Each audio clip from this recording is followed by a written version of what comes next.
Olá, bom dia, pessoal. Sejam todos muito bem-vindos para mais um episódio aqui do nosso Stay Connected da Mura Electronic. E, como sempre, quero começar agradecendo a todos vocês que no ano de 2021 prestigiaram, né, esse nosso espaço aqui, o nosso webinar.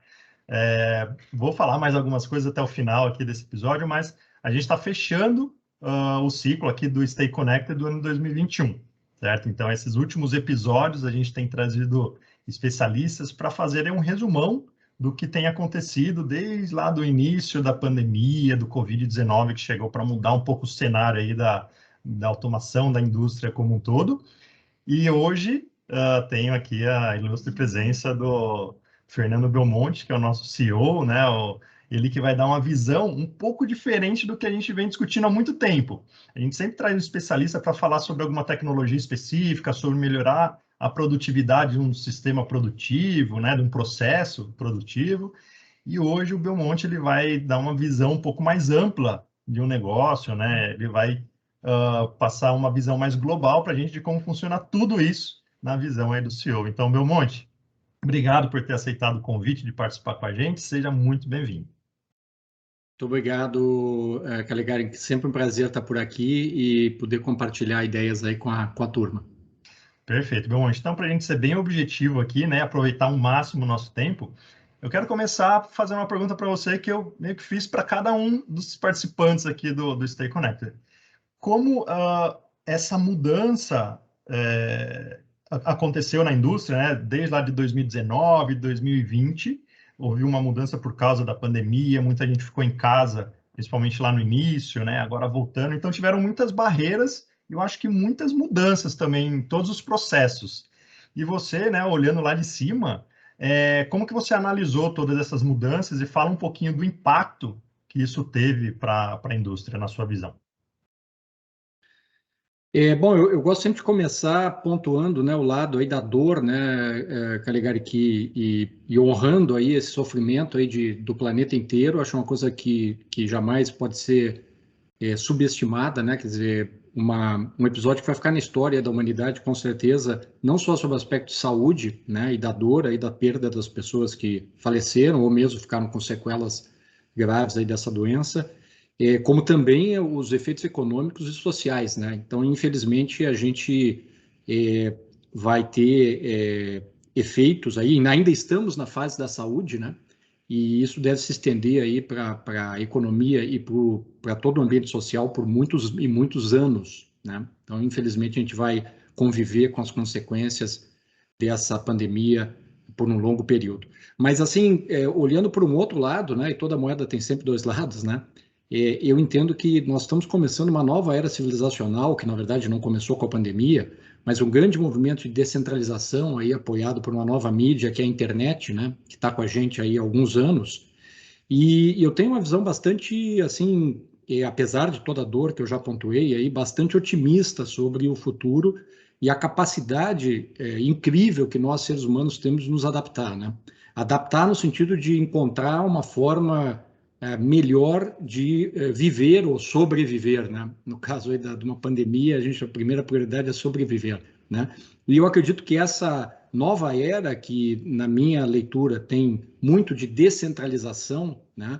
E está aí a uberização e a blockchainização para nos mostrar como vai começar, né? Ou já começou essa descentralização. Eu acho que isso vai trazer uma capacidade da gente no futuro breve viver cada vez melhor. Belmonte, assim, eu acho que o principal foco do Stay Connected, quando ele surgiu há quase 2 anos atrás, foi falar sobre competitividade.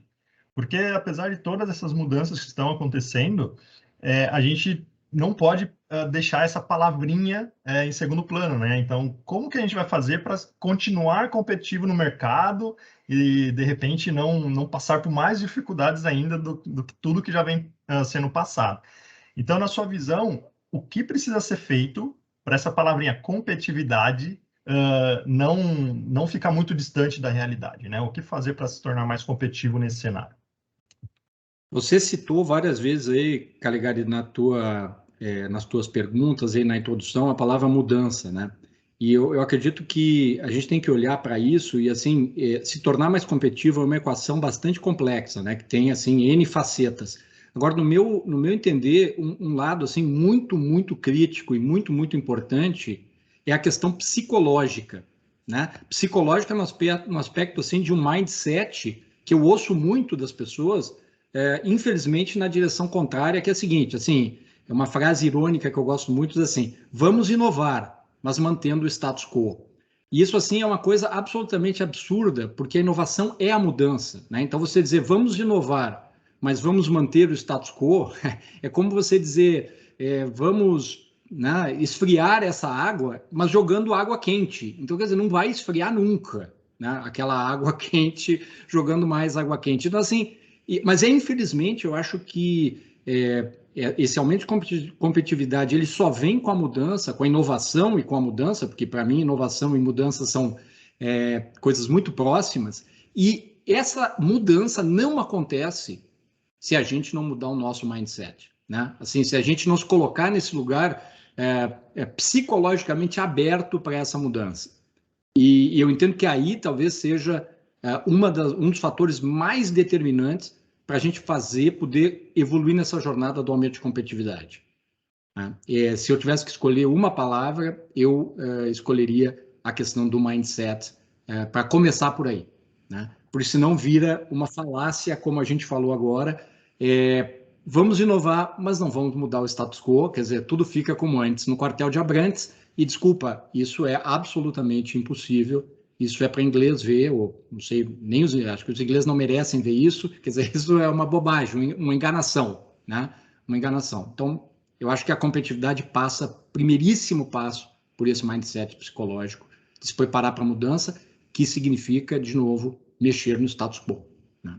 Legal. E Belmonte, até seguindo um pouquinho desse seu raciocínio, tem muita empresa que pensa em se tornar talvez mais competitiva e acaba ainda se mostrando um pouquinho contra a investir em tecnologias novas, né? Vamos supor, é uma empresa que tem lá o seu público, tá, ou está fabricando seus equipamentos, como sempre fez. E a gente tem falado muito de indústria 4.0 e as novas tecnologias. Mas talvez, né, quem assina o cheque pensa, poxa, eu não vou gastar dinheiro no jogo que está sendo bem jogado, né? Só que talvez ele não tenha uma visão mais para o futuro, né? Que as coisas estão mudando e talvez quando ele perceber que as coisas estão mudando, aí vai ser tarde demais, porque até fazer todo o investimento, a preparação para essa nova era, né, digital, talvez vai ficar tarde demais, essa competitividade vai por água abaixo. Então, já quero aproveitar, né, o que você disse aí e falar um pouquinho sobre essa visão do futuro, né? O que você pode falar para essas pessoas que talvez ainda não começaram a investir em indústria 4.0, por exemplo, e qual que é a sua visão para o futuro, né? Qual que é o caminho aí que você acredita que a automação e a indústria vai tomar nos próximos anos? Eu acho a indústria brasileira, em especial, acho que tem uma maratona aí pela frente muito puxada, muito dura, né? Que passa, sem dúvida alguma, por uma série de reformas e melhorias que a gente tem que fazer como país, né? Como nação, para citar algumas, né? Que estão aí há anos em discussão e, infelizmente, a gente tem evoluído de uma forma muito, muito vagarosa, né? Reforma tributária, reforma administrativa, a própria privatização de boa parte da nossa infraestrutura, né? E tudo isso impacta, né? A indústria, obviamente. A questão da educação, que tem um impacto enorme na indústria, né? Você não consegue ter uma indústria competitiva com pessoas desqualificadas, isso é totalmente impossível, né? E a gente tem o exemplo aí dos países que venceram essa maratona nas últimas décadas, infelizmente a gente ficou bem para trás, né? Mas repara, assim, eu sou um grande otimista da indústria, porque eu não conheço país nenhum do mundo que tenha melhorado sua qualidade de vida, que tenha enriquecido, melhorado as desigualdades sociais, gerado riqueza, enfim, né? Que viva, que tenha melhorado sua qualidade de vida nas últimas décadas, que não tenha passado pela indústria. Porque não tem muito a mágica, né? Quer dizer, como é que você gera riqueza se você não tem uma indústria competitiva, né? Que agrega valor e consegue, obviamente, fazer essa geração de riqueza. Então, eu tenho uma visão de que, assim, apesar do que eu vi acontecer nas últimas 4 décadas na indústria brasileira, eu trabalho com automação industrial desde os anos 80, início dos anos 80, então, assim, infelizmente, o que eu vi acontecer nessas 4 décadas definitivamente não foi o que nós gostaríamos de ter visto como brasileiros aí, né, como sócios, né, da nação Brasil em termos da indústria. Agora, eu continuo acreditando piamente que é a indústria o caminho para gerar riqueza. Então, em algum momento, a gente vai fazer esses temas de casa, eu espero que seja breve esse momento, e a nossa indústria vai prosperar e a gente há de conseguir evoluir nessa questão da qualidade de vida. Monte. E para finalizar, eu queria que você deixasse um recado, ou talvez até uma dica, considerando que tem ali um CEO, tem um dono de empresa, tem alguém que tem essa visão ampla da sua indústria assistindo a gente agora. E qual dica que você daria para essa pessoa, pensando aí em produtividade, pensando em melhorar sua competitividade, pensando em tudo isso que você já abordou até agora? Bom, dica assim, bem pretensioso, né? Eu acho que eu não colocaria isso nesse formato, né? Quem sou eu para poder sugerir alguma coisa para um diretor aí industrial? Mas, assim, eu queria deixar aqui 2 sugestões aí de reflexão, ou 2 provocações, né? A primeira seria sobre essa questão do nosso contexto aí, em que a indústria brasileira está inserida, e eu falei há pouco aí na pergunta anterior sobre isso. Fica aqui a dica, né, ou a sugestão de olhar lá no nosso Technology Days, né? A gente recentemente teve um evento onde eu tive a chance de falar um pouquinho mais sobre como aumentar a competitividade da indústria, e eu acho que essa fala lá, ela deixa um pouco mais claras as dificuldades que a gente tem pela frente. Eu acho que vale a pena olhar dar uma olhada no link aí dessa apresentação. Agora, a provocação principal que eu queria deixar assim, como um candidato a fio da meada, porque eu disse assim, não é um fator, não existe uma bala de prata, né, Calegari, que você aperta lá, dá um tiro com a bala de prata e pronto, a competitividade da sua indústria se multiplicou por 10. Infelizmente, não é tão simples assim. Agora, uma provocação que eu faço aqui para encontrar o fio da meada, ou seja, por onde começar, né, tem a ver com inteligência artificial, né? Então, assim, o que eu tenho visto, falando com dezenas, né, a gente acha que está perto da centena de clientes nossos que estão tocando projetos de inteligência artificial. Eu tenho visto que grande parte desses clientes estão aplicando, né, ou seja, investindo energia, talento, dinheiro, tempo, e em responder a pergunta como eu posso ganhar em competitividade na minha indústria aplicando inteligência artificial. Acho que essa é uma pergunta-chave que pode servir como fio da meada, porque, obviamente, quando você começa a responder essa pergunta, você se dá conta de 1 milhão de outros aspectos que precisam ser trabalhados, né? Mas, assim, partir dessa premissa de que ou eu aplico inteligência artificial no meu negócio, ou vou ficar muito para trás, eu acho que é um bom começo. E eu queria convidar os nossos ouvintes, aí, os nossos clientes, a refletirem sobre isso, né? Como dizia um professor meu, né? Se não for eu, né? Aqui falando no lugar do diretor industrial, né? Se não for eu que vai começar a aplicar inteligência artificial na minha empresa, quem será? Né? Quer dizer, se não for o diretor industrial que vai drivear isso, quem será? E se não for agora, quando será? Né? Porque talvez fique tarde, né? E você não consiga mais alcançar os seus competidores que começaram a fazer isso alguns anos atrás e estão muito na sua frente. Né? E só para lembrar aqui, para talvez quem não está tão próximo da questão de inteligência artificial, as coisas mudaram muito nos últimos anos, né, em termos de inteligência artificial. O preço do hardware, né, desabou, né, desabou.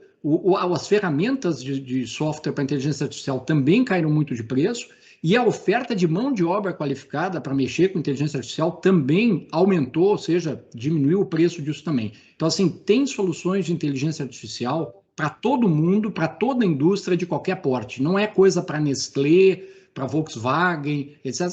Não, mas olha, a Nestlé, ok, eles são, né, uma empresa de bilhões de euros, né? Mas não é, para mim não serve, para a Nestlé serve. Cuidado, acho que não é por aí, né? Existem soluções aí que você com 100 mil reais, por exemplo, você implementa uma solução completa de inteligência artificial que pode ter um payback aí em poucas semanas, né? Então a gente tem visto aí nos clientes, o cliente investe X e recupera 10X num horizonte de 1, 2 anos. Então, quer dizer, os projetos têm um payback muito atrativo e tem projetos de todo tamanho, né? Então, assim, se eu posso me atrever a fazer uma provocação aos nossos clientes que estão aí na direção industrial, né, ou mesmo como CEO das companhias, fica essa provocação aí da reflexão sobre inteligência artificial. Um monte, ótima reflexão, ótimas dicas, e até aproveitando e pegando carona também, né, no que você comentou, o Technology Days, né, que foi citado, foi um evento que a gente fez em outubro e tem algumas palestras disponíveis com especialistas, né? Então, Belmonte falou, eu falei, tivemos outros colegas que também falaram, e além da palestra do Belmonte fala sobre aumento de competitividade, né, uma palestra um pouco mais completa do que esse bate-papo que a gente teve, tem também a nossa colega Natália Castro, que ela é a nossa especialista em inteligência artificial. Então, lá também tem uma palestra da especialista em inteligência artificial que aborda aí o tema em 20, 25 minutos. E óbvio que a gente sempre também deixa aqui um link com Fale com o especialista, né? Então, se você tem alguma curiosidade, se você tem alguma aplicação, alguma necessidade, que é só conversar com alguém que conheça do assunto, clica aí que a gente vai entrar em contato com você para falar sobre o tema. Legal? Então, ótima dica. E, Belmonte, antes de eu finalizar aqui, tem algum recado final que você queira deixar, além desses que você já deixou? Eu queria só agradecer mais uma vez a toda a nossa equipe da Muro Electronic, né, por mais esse ano aí de árduos trabalhos aí, né, não tem sido fácil para ninguém, né, e para a Muro Electronic do Brasil também não, mas queria agradecer muito aí o comprometimento de toda a nossa equipe e, claro, né, a preferência que os nossos clientes têm nos dado de confiar na gente e continuar conosco aí, navegando no meio dessa tempestade, né, como eu disse, vai longe, aí as turbulências vão longe, mas a gente está com o cinto de segurança afivelado e vamos adiante aí juntos. Então, muito obrigado a todos. Aproveito para desejar um ótimo final de ano aí, um início de 2022 com o pé direito. Obrigado, Belmonte, mais uma vez aí por ter aceitado o convite. Para vocês que acompanharam até aqui o vídeo, também quero lembrar, né? Esse é o último Stay Connected do ano. A gente fez vários episódios. Esse ano teve uma formatação diferente de 2020, por exemplo. Então, todo mês a gente abordou um tema. Então, trouxemos cases aplicados, especialistas falando sobre o tema, fórum de discussão. Então, procura aí um tema que te interessa, né? Que te agrada e clica aí, dá uma olhada. Se gostou do conteúdo, também se inscreve aí no canal, que ajuda bastante a gente. E é isso, pessoal. A gente volta em 2022, né? O Stay Connected vai continuar, então a gente volta em 2022 com novidades, tá? Então, boas festas de fim de ano, todos se cuidem aí e encontro vocês em 2022. Até lá, Stay Connected. Obrigado, pessoal. Um abraço, tudo de bom.